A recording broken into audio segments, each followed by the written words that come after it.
Hi guys, मैं LS. I hope आप सब ठीक होंगे। आज हम बात करने वाले हैं आईवी फ्लूइड। आईवी मींस इंट्रावेंस, ऐसा फ्लूइड जिसको हम डायरेक्टली वेन के अंदर इंजेक्ट करते हैं। और आईवी फ्लूइड हम पढ़ने वाले हैं कितने टाइप के आईवी फ्लूइड होते हैं। तो यहाँ पर हम नॉर्मल कुछ पढ़ने वाले हैं, जैसे NS, DNS, RL, D5, D10, D25 solution, mannitol solution की हम यहाँ पर बात करने वाले हैं। तो सबसे पहले देखिए एनएस नॉर्मल सेलाइन। इसके कंपोजिशन के अंदर क्या क्या होता है। 0.9% सोडियम क्लोराइड होता है, यानी ये नमक का पानी होता है इसके अंदर 100 ml की बोतल के अंदर। और 500 ml की बोतल आपको मिल जाती है, इससे ज़्यादा बोतल आपको देखने को मिल सकती है। उसके बाद देखिए इसका यूज़ ऑफ नॉर्मल सेलाइन का यूज़ हम कहाँ कर सकते हैं। डिहाइड्रेशन, जब पानी की कमी हो जाती है किसी पेशेंट के अंदर तब इसका यूज़ कर सकते हैं। वाउंड वाशिंग, घाव को धोने के लिए। डाइल्यूशन ऑफ इंजेक्शन को मिलाने के लिए, कुछ ऐसे इंजेक्शन होते हैं जो पाउडर फॉर्म होते हैं तो उसको मिलाने के लिए हम इसका यूज़ कर सकते हैं। और मेंटेन वाटर बैलेंस को मेंटेन करने के लिए इसका यूज़ करते हैं। उसके बाद देखिए dose of NS, normal saline की डोज, यानी पेशेंट को कितना हम डोज दे सकते हैं। तो ये पेशेंट की कंडीशन के ऊपर डिपेंड करता है, उसके डिजीज़ पर डिपेंड करता है। और 24 घंटे के अंदर 2000 से लेकर 3000 ml दिया जा सकता है, इससे ज़्यादा नहीं दे सकते। और ख़ासतौर आपको यहाँ पर यह ध्यान रखना है कि जो ब्लड प्रेशर की समस्या है किसी पेशेंट को, तब ये नहीं देना है नॉर्मल सेलाइन। किडनी फेल्यूर वाले को नहीं देना है, प्रेगनेंसी के अंदर नहीं देना है, पल्मोनरी एडिमा के अंदर नहीं देना है। ओके, उसके बाद देखिए डीएनएस, डेक्सट्रोज नॉर्मल सेलाइन। इसके अंदर कंपोजिशन क्या क्या देखने को मिलता है। 0.9% सोडियम क्लोराइड प्लस 5 ग्राम डेक्सट्रोज आपको देखने को मिलता है 500 ml की बोतल के अंदर। और इसका जो यूज है वो डिहाइड्रेशन के अंदर, हाइपोग्लाइसेमिया यानी लो ब्लड शुगर के अंदर इसका यूज़ कर सकते हैं। और डायरिया के अंदर इसका यूज़ करते हैं। और हाइपोटेंशन, यानी जब बीपी कम है तब इसका यूज़ करते हैं। उसके बाद डोज ऑफ डीएनएस, यानी डोज कितनी दे सकते हैं ये पेशेंट के ऊपर डिपेंड करता है, उसके डिजीज़ के ऊपर डिपेंड करता है। 24 घंटे के अंदर 2500 से लेकर 3000 ml तक दिया जा सकता है। और इसका यूज़ कहाँ नहीं करना है, आपको यहाँ पर ख़ास तौर ध्यान रखना है।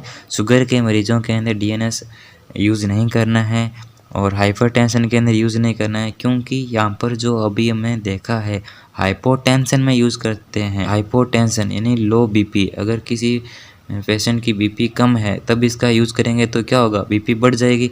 लेकिन जब पेशेंट पहले से ही हाइपरटेंशन से बोले तो पीड़ित है, उसका जो ब्लड प्रेशर बहुत ज़्यादा है, बढ़ चुका है प्रेशर, ठीक है, और जैसे ही हम डीएनएस देंगे तो वो और ज़्यादा बढ़ जाएगा, तो मतलब ये सीरियस कंडीशन हो जाएगी। तो इसलिए क्या है, आपको यहाँ पर ध्यान रखना है कि हाइपरटेंशन वाले पेशेंट को यह नहीं देना है, किडनी फेलियर वाले को भी नहीं देना है, पल्मोनरी एडिमा वाले को भी नहीं देना है।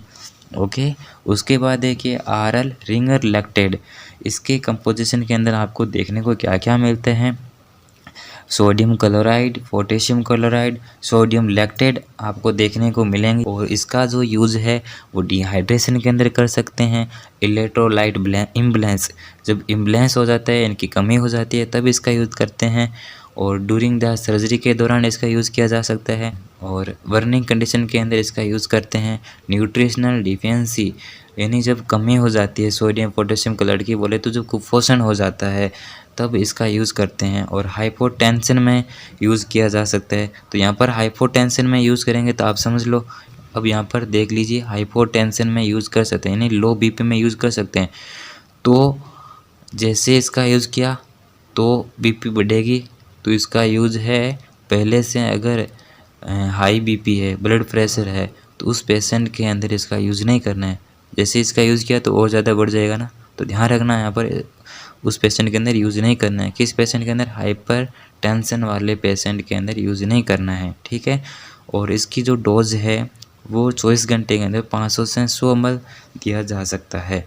उसके बाद डेक्सट्रोज देखिए, इसके कंपोजिशन के अंदर बात करते हैं तो D5 की बात करें तो 5 ग्राम डेक्सट्रोज 100 ml की बोतल के अंदर। D10 तो 10 ग्राम डेक्सट्रोज 100 ml बोतल के अंदर।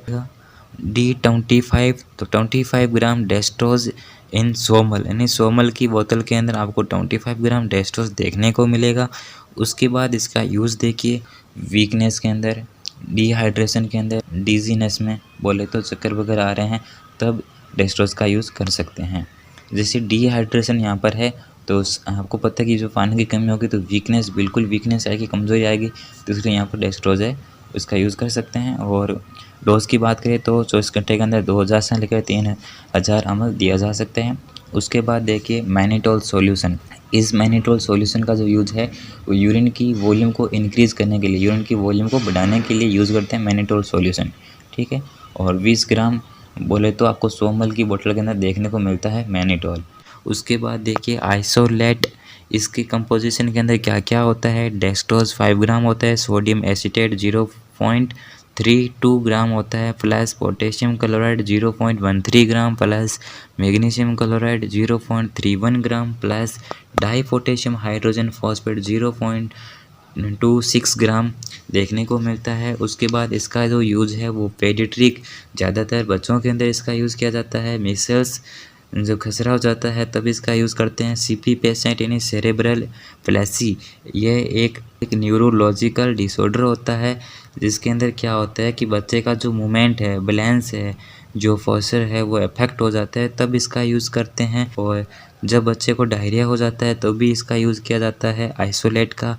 और ध्यान रखना है कहाँ नहीं करना है इसका यूज़, निमोनिया के अंदर, रेस्पिरेटरी ट्रैक्ट इन्फेक्शन यानी आरटीआई, जब बच्चा है वो श्वसन से संबंधित कोई प्रॉब्लम से पीड़ित है तब इसका यूज़ नहीं करना है। और उसके बाद देखिए मेट्रोनिडाज़ोल, इसका यूज़ डायरिया, आफ्टर सर्जरी के बाद, चाइल्ड बर्थ के बाद, और इसका यूज प्रेगनेंसी में यूज़ नहीं करना है, लेकिन जब बच्चे का जन्म हो जाता है उसके बाद यूज़ कर सकते हैं। और हाइपर सेंसिटिविटी इसके अंदर इसका यूज़ नहीं करना है।